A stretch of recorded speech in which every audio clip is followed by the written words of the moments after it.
This path we're following, there's a way in which you could call it sensitivity training.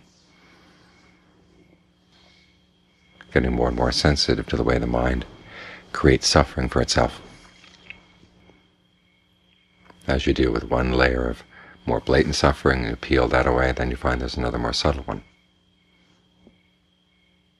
In fact, this is what a lot of the training and discernment is about, is working from the more blatant layers to the more subtle ones,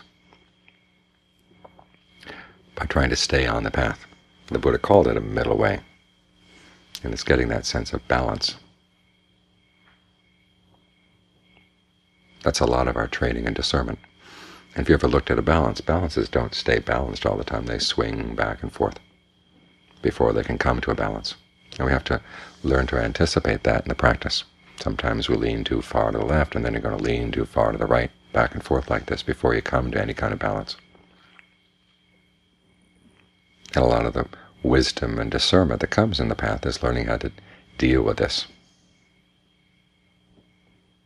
Following a particular tack in your practice and then finding that it goes too far, then you've got to turn around and go back the other way. And then you find you've gone too far the other way, and then you come back and forth like this. And it's learning how to deal with the back and forth and not get frustrated with it. Realizing that when you make mistakes, you're learning lessons. Another aspect of the middle path is the sense of a path that's appropriate for whatever's coming up. In other words, it's not just middling effort all the time. Sometimes your effort has to be strong. Sometimes it has to be very, very subtle. And again, this requires sensitivity. The Buddha once talked about two kinds of right effort. One is when he said some kinds of suffering require that you really make a concerted effort to deal with them. And others require simply that you watch.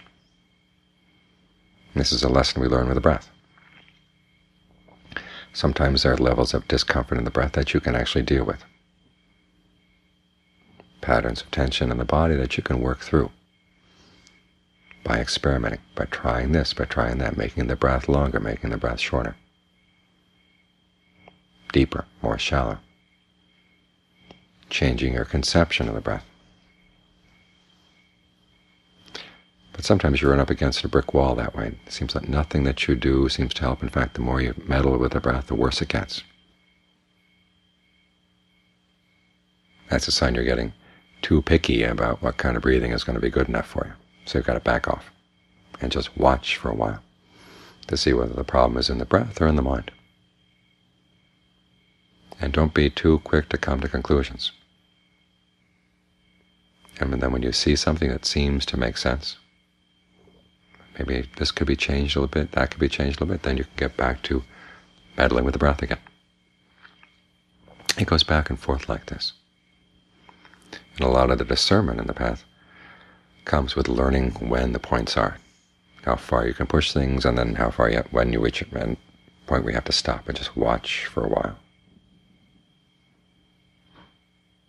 Try to do as little as possible.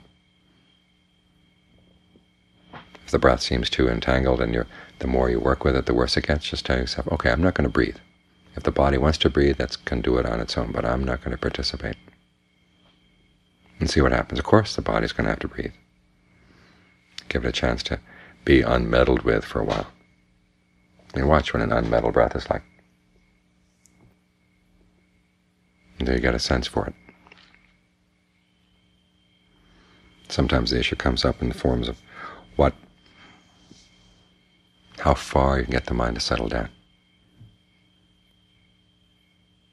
Again, given the level of concentration, given the level of mindfulness you have, maybe you can only settle it down a little ways for the time being. And yet you want more. It's not good enough, especially if you've had better meditations in the past. The current meditation is not measuring up, and you want to push it back where it was. And sometimes you can't push, because sometimes the actual pushing is part of the problem. Or if you've been away from the practice for a while, the level of sensitivity in the mind is not what it was, particularly your sensitivity to what you're doing. So get the mind to settle down at least somewhat, and then just stay there for a while. It may not be perfect, but it's good enough. and then watch until you can see yourself causing some form of stress or suffering, and then you can drop it, and then you move to another level. And then sometimes you have to stay at that level for a while and then just watch again. So the middleness of the middle way is actually the appropriateness of what you're doing to the circumstances you've got. There are no hard and fast rules either that you're not allowed to meddle with the breath at all, or that you have to be meddling all the time, or that you always have to push for greater and greater and greater levels of concentration. Sometimes you have to learn how to be satisfied with what you got. You know the story about the foolish, inexperienced cow. It's got a nice meadow, nice water, but it looks over the other mountain, and gee, the grass over there looks pretty good too, and the water, I wonder what the water tastes like over there. But you have to go down into a ravine. So the foolish, inexperienced cow heads down to the ravine, and because it's foolish and inexperienced, it gets stuck in the ravine. That way it can't get back to even where it was before, much less get over to the other side. So when you find a level of concentration, a level of comfort in the breath that seems okay, stick with it for a while. See if you can maintain it. Watch it. Don't push too hard to make it any better until you see clearly, there is something here that's unnecessary. A level of stress, a level of discomfort, a level of disturbance that really doesn't have to be there. That's when you let that go. Because it's the stillness that allows you to see.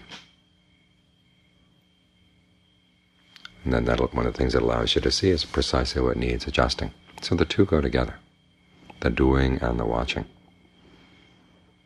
And there's going to be a balance between the two. It's like walking. It's a lot easier to walk first with your right foot, then with your left, then with your right, then with the left. A lot easier than trying to just hop along on your right foot or hop along on your left foot. This is what keeps the path on the middle. Finding the balance between the two. Balance not so much in the sense of a little bit of effort and a little bit of watching, but knowing which one is appropriate to stress. Because you've got to have both. But sometimes you need more of one than the other, like the balance. It swings back and forth before it comes to a perfect balance. So John Cha said, we're groping our way in the practice. We like to think that we have the whole thing mapped out ahead of us, but if we knew the map entirely, and if our map were entirely perfect, we'd already be at the end of the path. But it's not that way. The map is just a sketch, and we have to feel our way. And it's your willingness to feel your way, learn from your mistakes. That develops your wisdom, develops your discernment. Sometimes it's a little chastening to see how little wisdom and little discernment you have, but what are you going to do? You make use of what you've got. There's no way you can get more without using what you've got. Otherwise, it's like going down to the gym. You want to go down, but you're embarrassed because your body is so weak and everybody else is so strong. But if you're embarrassed, you never get down there to work out. So if you've just got a little bit of discernment and a little bit of concentration, well, make use of what you got. Because it's only by making use of these things that they grow. Be content with what you got. Not content in the sense that you're going to stay here forever, but be content with the fact that these are your raw materials. These are the tools you have. You've got to start right where you are. And it's really being very clear about what you've got, which you're going to find out as you practice. The practice, part of the practice is meant to throw you up against situations where you come to the end of your rope. And you use your ingenuity to figure out what you should do next. As John Fuang said, if everything were handed to you on a platter, you'd never learn any discernment. You'd never develop discernment at all. It's by testing it and admitting mistakes, learning from your mistakes, getting clearer and clearer exactly what it is that you've got here. That's how the path opens up. The Buddha sometimes would talk about Nirvana as being immediately present. Sanditiko, it's right here in the here and now. But also remember there was that time when right after he'd gained awakening and he reflected on whether he could teach or not. First he was discouraged because it seemed so subtle. How would he ever teach anybody? But he realized that people could be led towards it step by step. This is why our path is a gradual one, a step-by-step path, as we're becoming more and more sensitive to what we're doing, what the results are. So that gradually we become more and more sensitive to what is actually right here. And it's in working with this issue of the middleness of the path, what's appropriate right now in terms of our concentration, in terms of staying with something, in terms of pushing a little bit more. That's how we get more and more sensitive to what's going on right here. It's the middleness of the path that develops our discernment, or pursuing the middleness that develops our discernment. And remember, a lot of discernment is seeing how foolish you've been, because that's the only way you're going to get wise. And that's the only way you're going to see things that are of even more value.